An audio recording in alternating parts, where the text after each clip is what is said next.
بيكم، عاملين ايه؟ يا رب كلكم تكونوا بخير. انا مبسوطة جدا بالاستوديو اللي انا فيه ده، عايزة اشوف رأيكم في الكومنتات.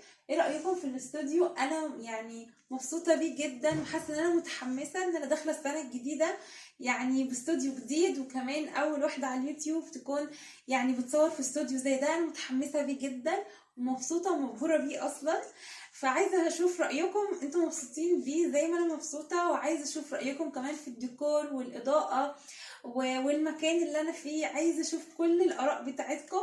حتى لو في حاجة عايزة تتغير قولولي، علشان انا عايزة اكون بعمل فيديوهات كده تكونوا مبسوطين بيها، وتكونوا حاسين ان انتوا يعني مستمتعين بالفيديو، مش بس بتاخدوا كده شوية كلام. منتظرة اشوف تعليقاتكم، ويا ريت كمان تدعموني بالاشتراك ولايك، واكون بشوف كل ارائكم وكل كومنتاتكم الحلوه اكون برد عليها. اشوفكم في فيديو جديد. باي باي.